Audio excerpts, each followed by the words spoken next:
আপনাকে একটা প্রশ্ন করি, সেটা হচ্ছে চ্যাম্পিয়ন্স লিগের সবচেয়ে বেশি ম্যাচ অপরাজিত থাকার রেকর্ডটা কোন প্লেয়ারের দখলে? আচ্ছা, আপনাকে যদি জিজ্ঞেস করা হয় চ্যাম্পিয়ন্স লিগ ইতিহাসে সবচেয়ে বেশি ট্রফি জিতছে কোন টিম, আপনি বলে দিতে পারবেন রিয়াল মাদ্রিদ। আবার আপনাকে যদি জিজ্ঞেস করা হয় চ্যাম্পিয়ন্স লিগ ইতিহাসে সবচেয়ে বেশি গোল করছে কোন প্লেয়ার, বলে দিতে পারবেন রোনালদো। আবার আপনাকে যদি জিজ্ঞেস করা হয় চ্যাম্পিয়ন্স লিগের সবচেয়ে বেশি ট্রফি জিতছে কোন প্লেয়াররা, সেখানেও আপনি বলে দিতে পারবেন কারবাহাল, লুকা মডরিচ, টনি ক্রুজের মতো প্লেয়াররা। কিন্তু আপনাকে একটা প্রশ্ন করি, সেটা হচ্ছে চ্যাম্পিয়ন্স লিগের সবচেয়ে বেশি ম্যাচ অপরাজিত থাকার রেকর্ডটা কোন প্লেয়ারের দখলে? আমি শিওর যে আপনারা বলতে পারবেন। আচ্ছা ঠিক আছে, সেই প্লেয়ারকে নিয়ে আজকে কথা বলবো।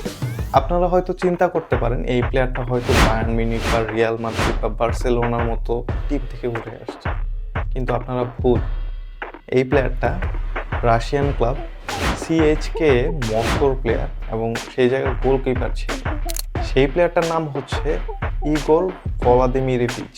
38 বছর বয়সে এই গোলকিপার এখন পর্যন্ত মস্কোতে খেলে যাচ্ছে। 2018 সালে সে রাশিয়ান ন্যাশনাল টিম থেকে অবসরে যায়। 2006-07 চ্যাম্পিয়ন্স লিগে তার আনবিটেন রেকর্ডটা ব্রেক হয়। এই সিজনে পোর্তোর কাছে তারা হেরে যায়, কিন্তু গ্রুপ পর্বে সে একটা গোলও হজম করে না। যখন সে কোয়ালিফাই ম্যাচে যায় তখন পোর্তোর কাছে হেরে তার এই রেকর্ডটা ব্রেক। সেই পর্যন্ত সে 43 ম্যাচ চ্যাম্পিয়ন্স লিগে আনবিটেন ছিল। তো অনেকে চিন্তা করতে পারেন 43 ম্যাচে আনবিটেন থাকলে তো তাদের চ্যাম্পিয়ন্স লিগ জেতার কথা।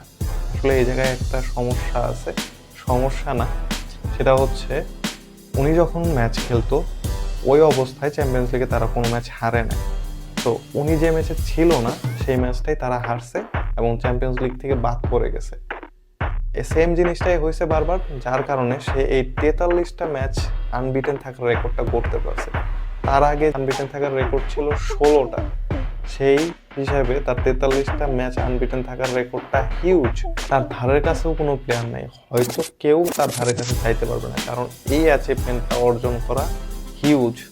তো আমরা দেখি ভবিষ্যতে কি হয়, এরকম আনবিটেন রেকর্ড কেউ ব্রেক করতে পারে কিনা।